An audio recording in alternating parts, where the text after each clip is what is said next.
2 weeks from today is our anniversary service to commemorate 222 years. That'll be on the 16th. The month of March, we're commemorating and recognizing planting of churches. You know, Belleview was a church plant ourselves from Bulletsburg, and we've planted churches ourselves. So that's our focus this month. You might have seen Mary Casper's article in the newsletter. To tell us a little bit about church planting and such like that, Bob Maurer is going to come up and say a few words. As he says, I'm going to give you a history lesson in a few words. Back in the 1803, there was a group of citizens here in Bellevue said, we're tired of going up the road to Bulletsville to church every Sunday. In those days, you got to remember, you either walked, or you rode a horse, or you went in a buggy. There wasn't a nice, new, smooth road from here to there. It was a mud road. So in 1803, they withdrew their membership from there, and they started Belleview Baptist Church. As time went on, in 1813, there was a group says, wait a minute, we're tired of coming here. We're going to start a church at East Bend. So in 1819, the church was started at East Bend. A few years later, the members here that lived in Burlington says, why do we have to come down these hills to get down here? We can start our own church. So in 1840, Belleview Baptist Church started. Going on to 1842, and Big Bone members that was here said, wait a minute, we don't want to come to here. So they went and created their own church. Can't you imagine what that done to the membership of Bellevue Baptist Church when you had a group of citizens suddenly says, we're withdrawing our membership. We're going to start our own church. But in the past 20 years, if you look at the 3 churches that we helped start, there was over 900 people was baptized. And just think of how that affected the community. I know you have all heard of in North Carolina, they had a 2-week revival. They had one boy, 12 years old, walk the aisle. Was that a waste? It turned out it was Billy Graham. So sometimes in this 900 people, we don't know how many people it affected. As I've been told that Christian reads your Bible, a lost person reads you. I had this sounded good, but several years ago, I helped start a United Trappers of Kentucky group. There were some laws that we wanted to change. And if you don't realize it, any fish and wildlife rules and fishing, hunting, trapping has to be passed through the Kentucky Senate, just like any other law. So me and this boy from Campbell County, our job was anytime we wanted a law passed or against the law, me and him represented the organization in front of the Kentucky Senate. When they met, it was 8 o'clock when we had to be there. So we decided rather than try to get down there that morning, me and him went together, got a room, and spent the night down there. And then we would testify the next morning. His attitude of a church, it's nothing but a bunch of hypocrites, and I'll never be in with them. So as any of us, you haven't seen somebody for maybe several months, what are you doing? And he would say what he was doing. And I said, well, our church, we had a revival. We went and helped some shut-ins. We done this. I says, I even ended up as interpastoral for the church while our pastor was gone. Me and him in time, our job changed. I hadn't seen him for several years. I seen him a couple of years ago, and he said, "You know what? You sure changed my life." And I thought, what are you talking about? He said, "You had something that I didn't have, and I wanted it, but I couldn't understand what it was." He said, "Finally, I decided that maybe I'll go to church. Maybe that's what I'm missing." He says, a year later, I joined the church. Now I'm on the committee. I'm active in the church. And he said, "It was all your fault." He said, "Your testimony to me made me come to church." So how many people in that 900 has affected how many people?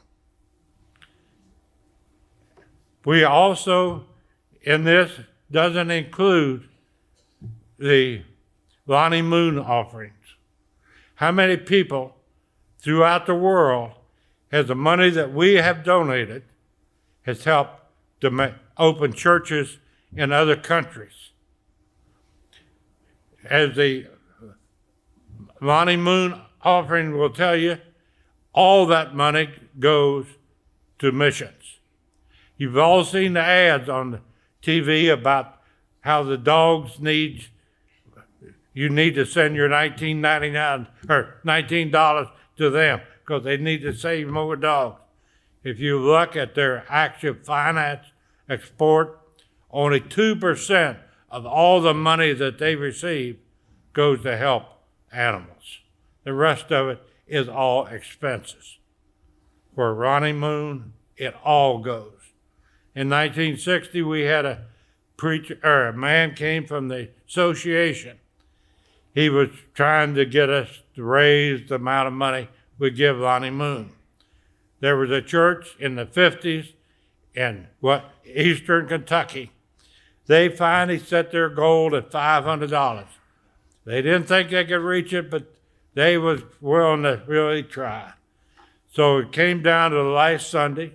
It was going to be close. So during the service, the money was counted. A note was handed to the preacher. He looked at it and says, "I got good news and I got unbelievable good news." He says, "We have met our goal of $500. We got $510.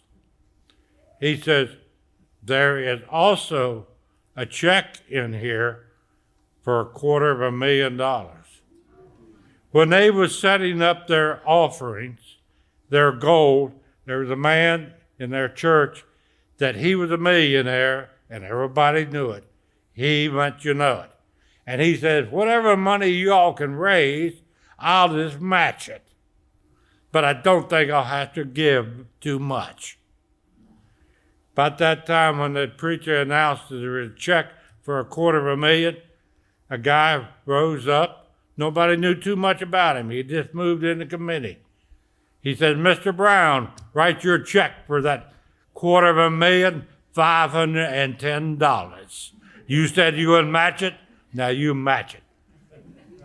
So when we set a goal, we never know if it's high enough. Currently, this morning, if you count the 4 churches, us and the 3 that we started, there's over 1,000 people in the church right now throughout the 4 communities. Our goal should be 2,000. The people's out there, we need to reach them. This morning in closing, I'd like to read 2 verses in the Bible. "So for God so loved the world that he gave his only begotten Son, that whomsoever believeth in him shall not perish, but have everlasting life." For every action there is a reaction. John 3:18 says that he believeth on him is not condemned, but he that believeth not is condemned already, because he has not believed in the name of the only begotten Son of God. So Jesus is saying there's only 2 types of people in this world: those who believe in him and the saved. And the other bunch I hate to say it, but you're going to hell. And it's your choice, nobody else's. Thank you. Thank you, Brother TJ. And now I'd like to introduce Mary Casper, our church historian and member of our 222 anniversary committee, and she's going to give a brief history of the Bellevue Baptist Church. Hello. As James said, I am a member of the 222 committee, and I've been writing the History Corner articles on the back of the newsletter since the beginning of this year. Today I want to share with you a little history of the Bellevue Baptist Church. I have been blessed to have many history teachers here in the church that have been willing to pass down the history and legacy of this church to the next generation. I am a 9th generation member of this church, and my children are the 10th generation. Our ancestor, Moses Scott, joined the church the first week that they held services. To start at the very beginning, the first Baptist church in Kentucky was Bulletsburg Baptist Church, and it was formed in 1794. Out of those church members, a few set out to form a church a little closer to home. So in March of 1803, Middle Creek Church was organized. It was a small log structure, and they would later rename it Bellevue Baptist Church. In 1814, they outgrew the log structure, and they put up a small frame structure. And in 1818, there was a great revival that added 103 members to the church. Can you imagine baptizing 103 people?